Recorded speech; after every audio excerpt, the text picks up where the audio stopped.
Hello and welcome. Today I wanted to talk about, I wanted an excuse to talk about my latest obsession, which is Anne Rice's Interview with a Vampire on Prime. Now, obviously, I'm not getting any money to be talking about this, but I really love the show. And I was thinking about what I really love about it, and I think what I really love about it, and what I love about any show, and I'm actually not a big movie or show watcher. I tend to be too busy for that or wanting to do other things. And I have really high standards. There's a lot of stuff that's out there that I just can't be bothered with.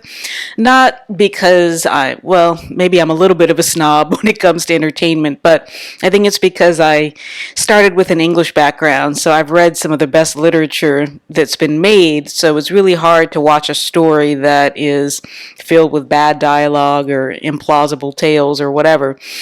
But what I love about this show, aside from the aesthetics as an artist, which is amazing, I love the aesthetics of the show, but also what you can really learn about relationship dynamics from the show. That's what's really standing out for me.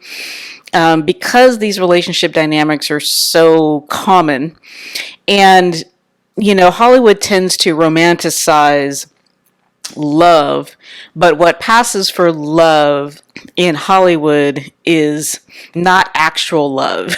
So that's what I wanted to talk about. And I don't know where the show is going because I'm on episode 5 of 7. So I have an idea of where it's going, but I don't know for sure. So this may evolve as I finish the show, or at least the season 1 of the show. But the dynamics between the two main characters, Louis and Lestat, is really interesting. And I think if you've studied or been in a narcissistic relationship at any point in your life, I think you'll recognize the dynamics.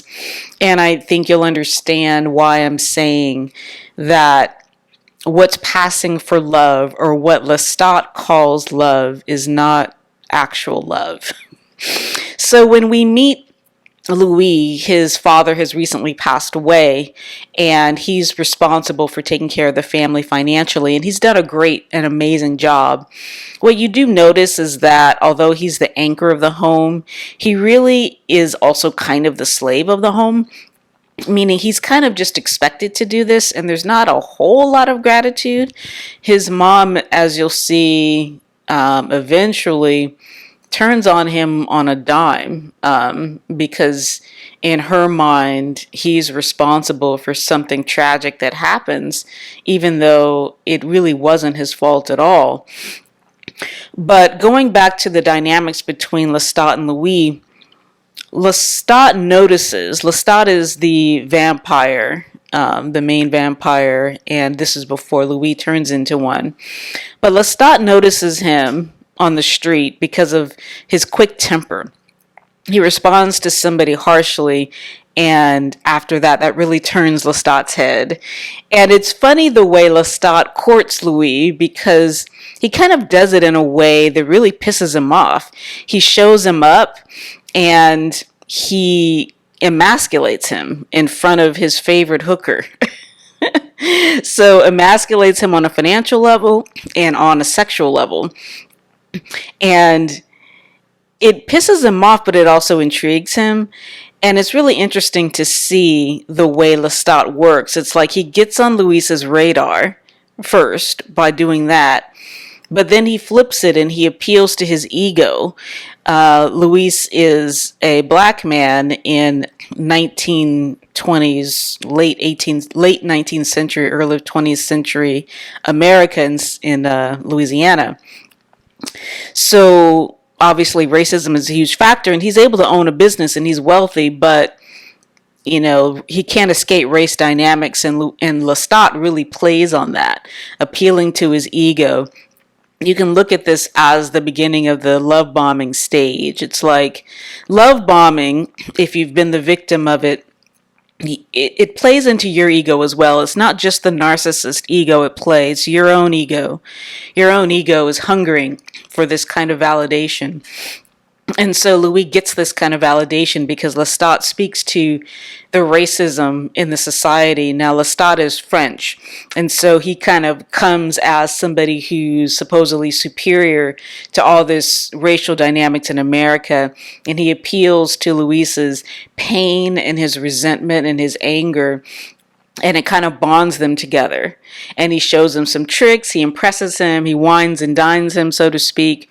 And so all this is leading up to the point where he makes the pitch of, hey, join me in this vampire life and we'll be together forever.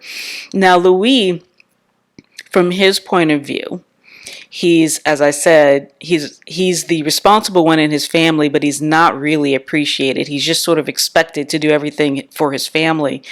And there comes a point where it's like he's realizing, and also his sexuality is hidden, which it must be. As a black man and as a man of that century, you can't just be openly gay. So he's dealing with all of these conflicting feelings, his father passing away, all these responsibilities, him not being able to be open about who he is.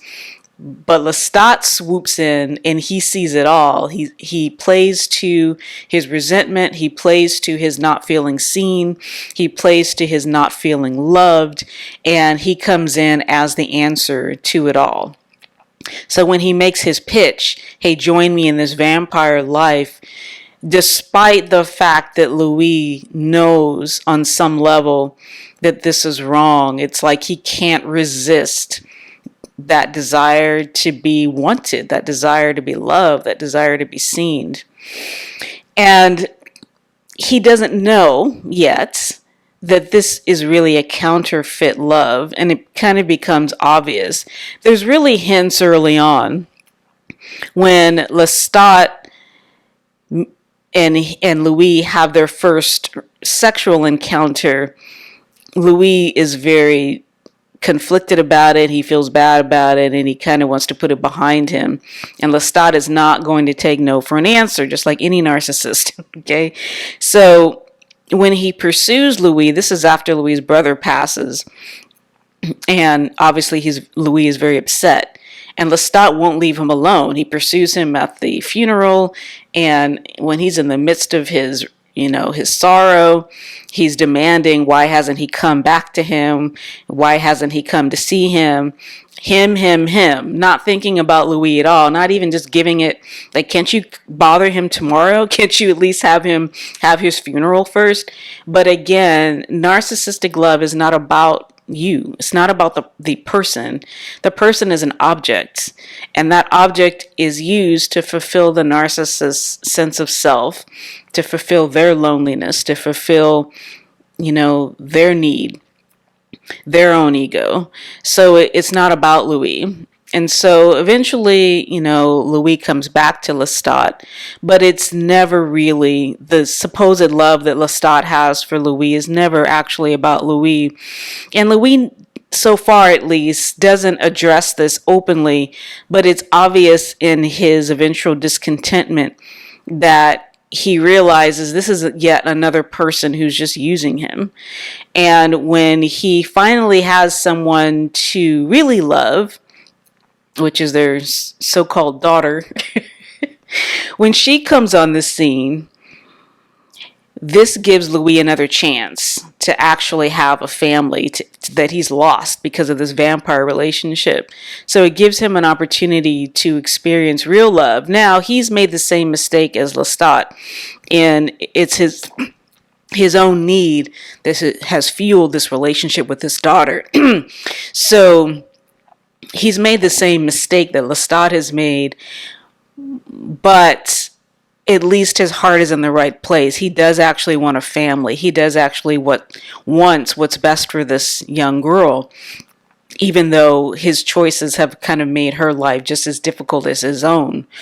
So they have a second chance now to have a family together, but Lestat is not having it because, again, Lestat is all about himself, and narcissistic relationships are all about that narcissist. It's never about you.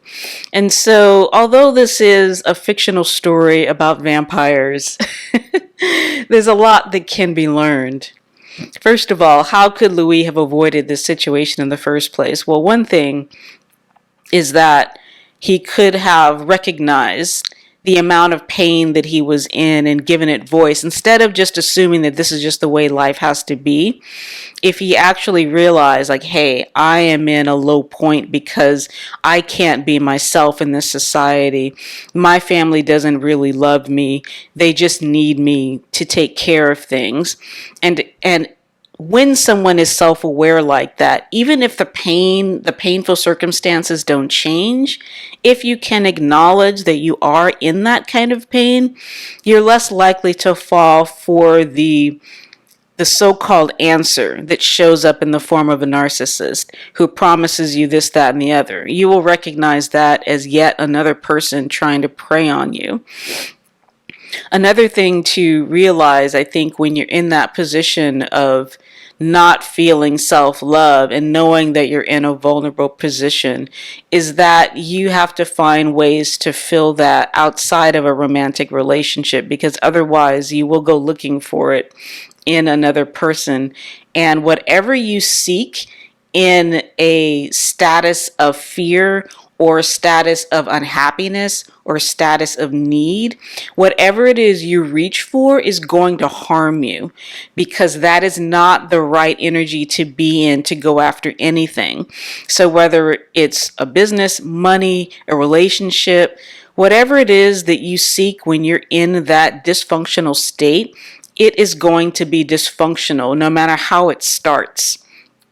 So I think that's the thing that we can learn, is that when we take the time to love and support ourselves, when we take the time to fill up the spaces in ourselves that are empty and hurting and painful, then we have a sort of fortress around ourselves so that we are not ensnared and we're not re-ensnared into these kinds of relationships. Now, in the show, they're at an interesting point where Lestat has completely revealed himself. I mean, the violence in that relationship has completely turned me against Lestat. And it's funny because, like anyone, you think a romantic relationship is so beautiful, but then when you start to see what it's really about, you're like, oh, hell no. Like, Louis, get out of there. Get out.